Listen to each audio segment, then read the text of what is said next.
میں بالکل یہ کہنا چاہتا ہوں کیٹیگریکلی کہ اس ظلم کے خلاف انشاءاللہ ہم پوری عوام کو موبلائز کریں گے.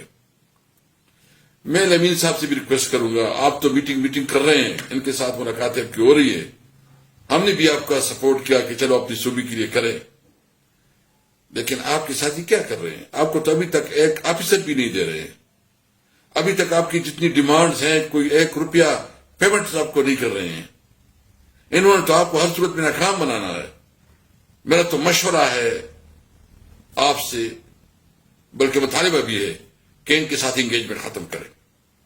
یہ مفاہمت نہیں سمجھتے، مزاحمت کا وقت ہے. ہم نے آئین اور قانون کے لیے اور آئین کی سپریمیسی کے لیے ابھی نکلنا ہوگا. میں اپنے تمام لائق برادری سے، میں سول سوسائٹی سے، میں میڈیا سے، میں تمام جتنے بھی اسٹوڈنٹس ہیں، کسان ہیں، سب سے ریکویسٹ کروں گا، آپ کی حقوق کا سوال ہے، پاکستانی قوم کی حقوق کا سوال ہے کہ آیا پاکستانی نے ایک بنانا ریپبلک میں زندگی گزارنی ہے یا اس ملک میں جہاں آئین اور قانون کی حکمرانی ہوگی. یہ ملک اس طرح نہیں چلے گا، یہ ملک آئین اور قانون کے مطابق چلے گا. انشاءاللہ ہم ایک بہت بڑی تحریک لانچ کر رہے ہیں اور ہم کسی بھی صورت میں اپنے حقوق سے واپس نہیں ہوں گے. ہم چاہتے ہیں کہ اس ملک میں آئین کی بالادستی ہو. اس وقت ایک بہت بڑا ایشو اس وقت جو ہے نا پورے ملک میں زیر باز ہے، جو چیف جسٹس نے جتنی بہادری سے اپنا موقف جو ان کی سپیریئر جوڈیشری ہے، سپریم کورٹ اور چیف جسٹس صاحب کے سامنے رکھا، اور ان کے اوپر جو حالات گزرے ہیں یا ان کو جس طرح ڈرایا دھمکایا گیا ہے یا جس طرح اس کو اپنے کام سے روکنے کے لیے ان کے اوپر جو دباؤ ڈالا گیا ہے، سپریم کورٹ کی ریسپانسبلٹی ہے کہ وہ اپنے ججز کو تحفظ دیں.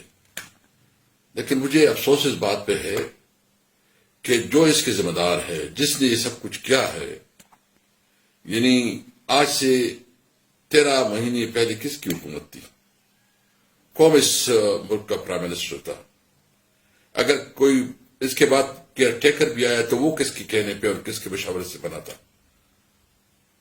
یہ سب چیزوں کی ذمہ دار شہباز شریف ہے، اور انہوں نے انہی کی مشورے سے، انہی کی انسٹرکشن سے یہ سب کچھ ہوا ہے، اور یہ توہین ہوئے ہماری عدلیہ کی اور عدلیہ کی معزز ارکان کی. اور یہ صرف ادھر نہیں ہوا، یہ پشاور میں بھی ہوا ہے، یہ پنجاب میں بھی ہوا ہے، یہ سندھ میں بھی ہوا ہے. لیکن یہ چیز جو بہادری دکھائی ہے، یہ قوم کی ہیرو ہیں.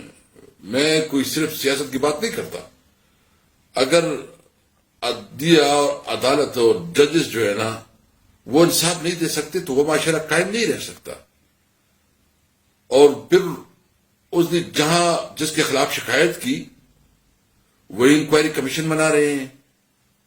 چیف جسٹس صاحب مہربانی کرے، آپ کو اگر کسی سے گلہ ہے یا ہم سے کوئی آپ کو شکایت ہے تو بے شک آپ کی شکایت اور گلہ اپنی جگہ، لیکن میں سمجھتا ہوں اس وقت یہ آپ کی اپنی ادارے کی عزت جو ہے نا وہ داؤ پہ لگی ہوئی ہے. اس وقت یہ پورا انصاف کا نظام جو ہے نا اس وقت اس داؤ پہ لگا ہوا ہے.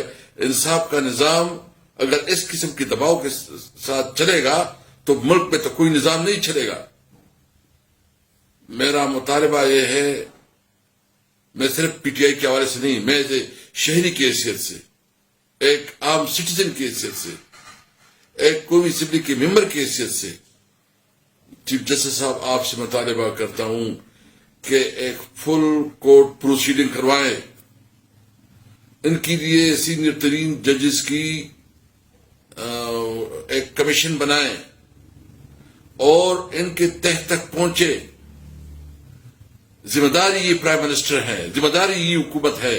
اور اگر اس سے آپ انکوائری کرتے ہیں تو کیا مطلب ہے؟ آپ جس نے چوری کی ہے آپ اسی جو ہے نا کہتے ہیں کہ چور کو پکڑو.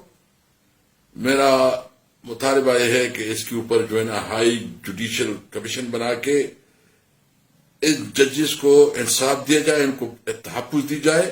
اور صرف یہ بات نہیں کہ ان کو تحفظ دی جائے، یہ اس ملک کی تاریخ کا ایک ڈیفائننگ مومنٹ ہے کیا ہم شہریوں نے، پاکستان کے عام شہری ایک جنگل میں زندگی گزاریں گے کہ ایک لاکھوں کنٹری میں؟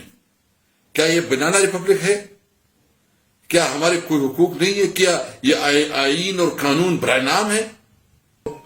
ہم چاہتے ہیں کہ اس ملک میں قانون کی حکمرانی ہو، ہم چاہتے ہیں کہ اس ملک میں پارلیمنٹ امپاور ہو، ہم چاہتے ہیں کہ سویلین سپریمیسی ہو، اور ہم چاہتے ہیں کہ آزاد جوڈیشری ہو۔ اس کے لیے پاکستانی قوم سے امید رکھتا ہوں کہ اس تحریک میں ہمارے ساتھ دیں گے۔ بس ہو گیا، انشاءاللہ اب پاکستان قائد اعظم کا پاکستان بنے گا۔ پاکستان زندہ باد۔